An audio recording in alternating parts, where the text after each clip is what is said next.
बिस्मिल्लाहिर्रहमानिर्रहीम। अस्सलाम वालेकुम डियर स्टूडेंट्स। आज जो हम टॉपिक डिस्कस करेंगे वो हमारे पास है करेक्टरिस्टिक्स ऑफ साउंड वेव्स। तो ये जो करेक्टरिस्टिक्स हैं साउंड वेव्स की, इसको हम डिस्कस करते हैं। करेक्टरिस्टिक ऑफ साउंड, इसमें सबसे पहले हमारे पास आता है लाउडनेस जो है इसकी साउंड की।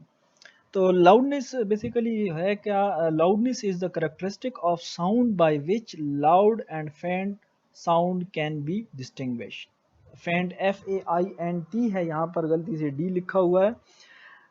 यानी कि एक जो होती है हमारे पास ऊंची आवाज़ और एक होती है हमारे पास हल्की सी आवाज़। ठीक है, ये जो ऊंची आवाज़ होती है, यानी कि हम एग्जांपल इस तरह से ले सकते हैं कि जब आपके पास कोई बैठा हुआ हो, उसके साथ आप बात करना चाहते हैं तो आप हल्की आवाज़ में उससे बात आप करते हैं, कम आवाज़ में बात करते हैं, उसकी लाउडनेस कम रखते हैं। लेकिन जब आप एक मिसाल के तौर पर कोई स्कूल में कोई एक असेंबली वगैरह में कोई तकरीर इस तरह कोई करना चाहते हैं तो आप ज़ोरदार आवाज़ से बात करते हैं। ठीक है, तो उसकी लाउडनेस जो है वो ज़्यादा होती है। तो लाउडनेस जो है ये ऊंची आवाज़ और कम आवाज़ जो है, ये इसी को कहते हैं, जो इसकी एक करेक्टरिस्टिक है साउंड की, जिससे हम जो लाउड और जो फेंट साउंड है, ये इनके दरमियान जो फ़र्क है वो हम इसमें से हमें पता चलता है। यानी कि जैसे एक ज़ोरदार आवाज़ होती है, ठीक है, उसकी वो आपकी पहचान होती है, उसकी मतलब आप पहचान रखते हैं। दूसरा अगर बिल्कुल कम आवाज़ है, उसकी भी आप पहचान रखते हैं। तो ये जो आप इन दोनों के दरमियान डिफरेंस रखते हैं, ये लाउडनेस की वजह से रखते हैं। ये लाउडनेस ही है, ये आपको बताता है कि ये आवाज़ जो है ज़्यादा तेज़ है और ये आवाज़ जो है ये कम है, ऊंची आवाज़ और कम आवाज़। तो इसी तरह जो है अब हम इसकी जो मुख्तलिफ फैक्टर्स हैं, इनके बारे में थोड़ा सा वो देखते हैं। Factors on which loudness of the sound depends. कौन कौन से फैक्टर्स हैं जिनके ऊपर जो है वो ये लाउडनेस डिपेंड करता है। सबसे पहले amplitude of the vibrating body. Amplitude क्या होता है? ये जो है मीन पोजीशन जहाँ से वो स्टार्ट होती है वाइब्रेशन, जहाँ से जो दरमियाना पॉइंट होता है, जहाँ से वेव्स जो है वो ऊपर और नीचे होती हैं, और ये एक फिक्स्ड मीन पोजीशन होता है। इससे पहले सिंपल हार्मोनिक मोशन में हम इसको डिटेल से डिस्कस कर चुके हैं कि ये क्या होता है। तो maximum displacement from the mean position is called amplitude. तो जो मीन पोजीशन है उससे मैक्सिमम जो ऊंचाई है या जो मैक्सिमम डिस्प्लेसमेंट है, उसको हम एम्पलीट्यूड कहते हैं। अगर साउंड वेव जो है उसकी एम्पलीट्यूड ज़्यादा हो, तो इसका मतलब ये है कि उसकी जो लाउडनेस है वो ज़्यादा होगी। ठीक है, मिसाल के तौर पर आपके पास कोई एक जो है मतलब आप जो साउंड है वो प्रोड्यूस करते हैं, सितार है आपके पास, उसके जो वायर्स होते हैं उसको आप प्लग करते हैं बिल्कुल आहिस्ता से, बहुत कम एम्पलीट्यूड के साथ वो वाइब्रेट करते हैं, उसकी आवाज़ कम होती है। बहुत ज़्यादा वायलेंटली आप उसको अगर बिल्कुल इस तरह प्लग करते हैं और छोड़ देते हैं तो उसकी आवाज़ जो है वो ज़्यादा आपकी तरफ जो है वो पहुंचती है, तो उसका एम्पलीट्यूड ज़्यादा होता है। यानी कि एम्पलीट्यूड जो है वो डायरेक्टली इसके प्रोपोर्शनल है किसके? लाउडनेस की, या लाउडनेस डायरेक्टली प्रोपोर्शनल है किसके? एम्पलीट्यूड के। एम्पलीट्यूड जो है, अब जैसे एक ढोल होता है, उसको आहिस्ता आवाज़ से आप मारते हैं तो इसका मतलब है आप उसकी जो मेम्ब्रेन है जो ऊपर होती है तय जिससे आवाज़ आती है, उसको आप कम एम्पलीट्यूड के साथ वाइब्रेट करवा रहे हैं, तो उसकी आवाज़ जो है वो कम सुनाई देती है।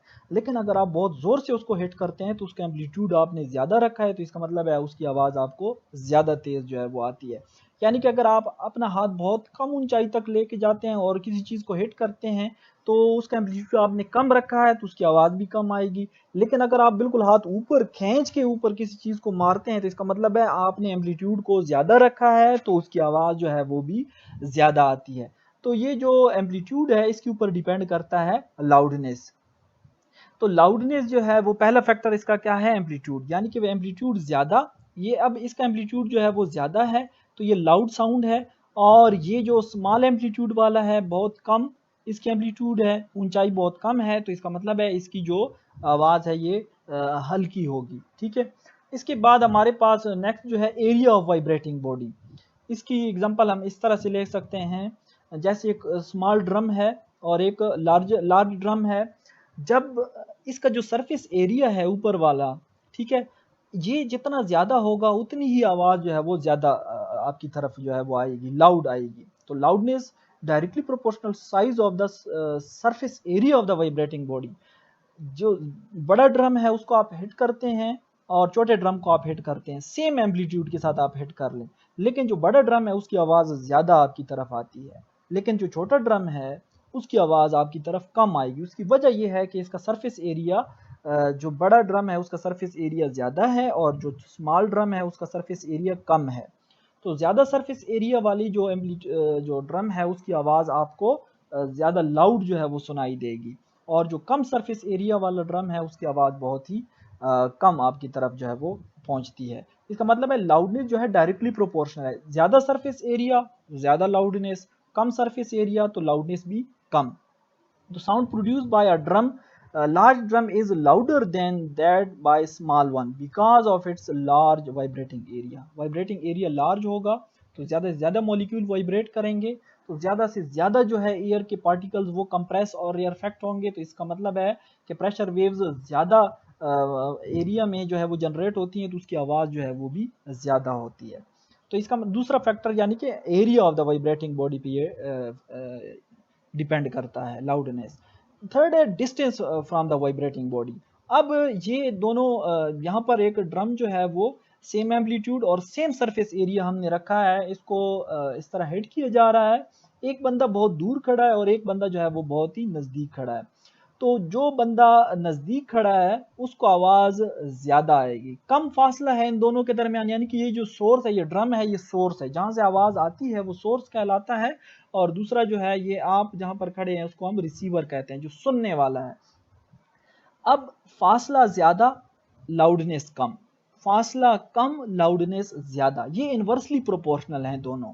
लाउडनेस और distance of the vibrating body from the listener, ये दोनों इन्वर्सली प्रोपोर्शनल है। यानी कि अगर डिस्टेंस को आप इंक्रीज करते हैं तो लाउडनेस जो है वो डिक्रीज हो जाएगी, अगर डिस्टेंस को आप डिक्रीज करते हैं तो लाउडनेस जो है वो जब डिस्टेंस को आप डिक्रीज करते हैं तो लाउडनेस इंक्रीज हो जाएगी। तो दोनों इन्वर्सली प्रोपोर्शनल है, यानी कि एक क्वांटिटी को जब आप बढ़ाते हैं, इंक्रीज करते हैं, और दूसरी क्वांटिटी जो है वो डिक्रीज हो जाती है, तो इसका मतलब है कि वो इन्वर्सली प्रोपोर्शनल है। इससे पहले जो हमने देखे हैं अभी दो फैक्टर्स, वो डायरेक्टली प्रोपोर्शनल थे, लेकिन ये क्या है, इन्वर्सली प्रोपोर्शनल है। अब ये जो डिस्टेंस है इन दोनों के दरमियान, इसकी एग्जांपल आप इस तरह से ले सकते हैं, जैसे एक मिसाल के तौर पर कोई एक लाउड स्पीकर लगा हुआ है, उस लाउड स्पीकर के बिल्कुल आप पास खड़े हैं तो आपको ज़्यादा आवाज़ जो है वो सुनाई देती है। यानी कि आपने स्पीकर और आपके दरमियान फासला कम है तो आवाज़ ज़्यादा आपको सुनाई देती है, लाउडर आवाज़ आती है। लेकिन अगर आप बहुत दूर खड़े होते हैं तो वहाँ तक आपको आवाज़ जो है वो कम सुनाई देती है। उसकी वजह ये है कि जो जहाँ से साउंड वेव जनरेट होती हैं वो इतना डिस्टेंस जब कवर करती हैं तो आहिस्ता आहिस्ता उनका एम्पलीट्यूड जो है वो कम होता है और आखिर तक बहुत कम रह जाता है, जिसकी वजह से आपको आवाज़ जो है वो कम सुनाई देती है। तो इसी तरह जो है ये थर्ड फैक्टर इसका है डिस्टेंस, यानी कि डिस्टेंस जो है इसके ऊपर डिपेंड करता है लाउडनेस। अब फोर्थ फैक्टर है सेंसिटिविटी या physical condition of the year, यानी कि अगर आपके कान जो हैं वो भी बहुत ज़्यादा मैटर करते हैं। अगर बिल्कुल नॉर्मल हालत में हैं तो वो ज़्यादा मतलब कि आवाज़ जो है लाउडर आवाज़ वो उनको सुनाई देती है, लेकिन अगर एक जो कान है वो ठीक नहीं है, यानी कि एक डोरा बंदा है, उसके कान ख़राब हैं, तो वो इतनी आवाज़ को क्लियरली नहीं सुन सकता। तो ये जो फिज़िकल कंडीशन है ईयर की, कान की, ठीक है, कि वो सेहतमंद कान हो तो वो जो आवाज़ है वो बहुत क्लियर सुनते हैं और लाउडर सुनते हैं, और अगर कान जो है वो इतने अच्छे ना हो, जो आदमी कम सुनता है, तो उस तक जो है आवाज़ लाउडर नहीं आती। तो इसका मतलब है फोर्थ फैक्टर इसका फिजिकल कंडीशन जो है इसके ऊपर भी डिपेंड करता है। पांचवा फैक्टर इसका loudness of the sound and density of the medium, यानी कि डेंसिटी मीडियम की ये भी फैक्टर इसके ऊपर ये होता है कि अब ये जो आवाज़ है आप किस में सुन रहे हैं, यानी कि अगर मोर डेंजर मीडियम है जैसे सॉलिड है, लेस डेंजर मीडियम है जैसे लिक्विड है, और सबसे जो कम डेंजर मीडियम है जैसे गैस है, एयर है। तो जो ज़्यादा डेंजर मीडियम होगा उसमें आवाज़ लाउड आएगी जैसे सॉलिड है, और लिक्विड में आवाज़ थोड़ी सी उससे कम होगी, और गैसेस में उससे भी कम आएगी आवाज़। अगर अगर आप इससे भी लेस डेंजर मीडियम लेते हैं तो आप बिल्कुल इन पार्टिकल्स को भी ख़त्म कर लें, बिल्कुल जैसे स्पेस होता है, वैक्यूम होता है, तो उसमें तो आवाज़ बिल्कुल भी आपको नहीं सुनाई देती। तो इसका मतलब ये है कि ये जो डेंसिटी है मीडियम की उसके ऊपर भी डिपेंड करता है। ज़्यादा डेंजर मीडियम होगा तो ज़्यादा लाउडर आवाज़ जो है वो आपकी तरफ पहुँचती है। अब नेक्स्ट जो कैरेक्टरिस्टिक इसकी है वो पिच है। पिच क्या चीज़ है? It is the characteristic of sound through which we can distinguish between shrill and a grave sound. ठीक है, श्रिल और ग्रेव साउंड जो है इसके दरमियान जो फ़र्क है ये हमें बताता है। यानी कि अब मिसाल के तौर पर जो हम कहते हैं ना बहुत बारीक आवाज़ और एक होती है गरजदार किस्म की आवाज़, यानी कि मोटी आवाज़, बारीक आवाज़ और मोटी आवाज़। श्रिल जो बारीक आवाज़ होती है, ग्रेव जो मोटी आवाज़ होती है। जैसे बच्चों की आवाज़ होती है ये ज़्यादा श्रिल होती है, बहुत बारीक होती है, और जो ग्रेव होती है जो मोटी आवाज़ होती है। ये इन दोनों के दरमियान भी हमारे कान जो है वो फ़र्क कर सकते हैं। तो इसका मतलब है ये भी एक कैरेक्टरिस्टिक है साउंड की, जो जिससे हम इन दोनों के दरमियान पहचान कर सकते हैं कि ये जो साउंड है ये बारीक है और ये साउंड जो है वो ज़्यादा मोटी आवाज़ है। तो यानी कि जो बच्चे हैं उनकी आवाज़ बहुत ज़्यादा श्रिल होती है, या जिस तरह परिंदों का चहचहाना है उनकी आवाज़ भी श्रिल होती है। लेकिन कुछ बंदे होते हैं जैसे मैन होते हैं, आदमी होते हैं, उनकी आवाज़ जो है बहुत ज़्यादा गरजदार होती है। ठीक है, मतलब मोटी आवाज़ होती है। तो पिच जो है इस कैरेक्टरिस्टिक से हमें श्रिल और ग्रेव साउंड के दरमियान पता चलता है। अब इसके हम देखते हैं कि श्रिल और ग्रेव साउंड जो है वो कैसे किस चीज़ पे डिपेंड करती है, ये फ्रीक्वेंसी पे। यानी कि low frequency number of waves जो हैं अब इसमें कम बन रहे हैं, लेकिन नीचे वाले जो है इसमें नंबर ऑफ वेव्स जो है वो ज़्यादा, यानी कि नंबर ऑफ साइकिल्स ज़्यादा बन रहे हैं। तो जितने नंबर ऑफ वेव्स कम होंगे तो उतनी फ्रीक्वेंसी लो होगी, फ्रीक्वेंसी लो होगी तो इसका मतलब है पिच जो है वो भी लो होगा।